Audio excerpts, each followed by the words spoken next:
Hello everyone, আমার mini ব্লগে আপনাদের স্বাগত।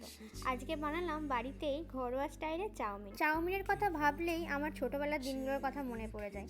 আমি স্কুলে বেশিরভাগ দিনই চাউমিন নিয়ে যেতাম টিফিনে। মা আমাকে চাউমিন বানিয়ে দিত বেশিরভাগ দিনই, আর এরকম আলু দিয়ে বানাতো। আমার খুব ভালো লাগে আলু দিয়ে চাউমিন খেতে। ছোটোবেলার দিনগুলো কত সুন্দর ছিল। সেই ছোটোবেলাতে স্কুল যাওয়া, টিফিন নিয়ে যাওয়া, বন্ধুদের সাথে সেগুলো ভাগাভাগি করে খাওয়া, কত সুন্দর ছিল দিনগুলো। তো যাই হোক, সেইগুলো ভেবে তো আর বসে থাকলে হবে না, এখন আমাকে চাউমিনের দিকে কনসেন্ট্রেট করতে হবে। তো আমার কাছে যা যা ঘরে সবজি ছিল, গাজর, ক্যাপসিকাম, ব্রকলি, সমস্ত কিছু দিয়ে আমি এখানে ফ্রাই করা শুরু করে দিয়েছি। একটু হলুদ গুঁড়ো আর একটু জিরে গুঁড়ো দিয়ে ফ্রাই করা শুরু করে দিয়েছি।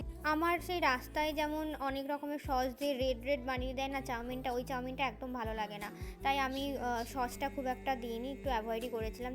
জাস্ট অল্প একটুখানি সয়া সস দিয়েছিলাম, আর এখানে দিয়েছিলাম হচ্ছে ম্যাগি মশলা আর গোলমরিচ দিয়ে দিয়েছিলাম, আর অলরেডি ডিমটাকে আমি আগে থেকে ঝুড়ি করে রেখেছিলাম, ওটা দিয়ে দিলাম। তো এখানে আমার চাউমিন রেডি, ঘরোয়া স্টাইলের চাউমিন। এবার হচ্ছে গিয়ে খেয়ে দেখার পালা, কীরকম হয়েছে দেখা যাক কেমন হয়। তো এখানে আমি জাজকে অলরেডি দিয়ে দিয়েছি কেমন টেস্ট হয়েছে দেখার জন্য। তো ও বললো না ভালোই হয়েছিল টেস্ট।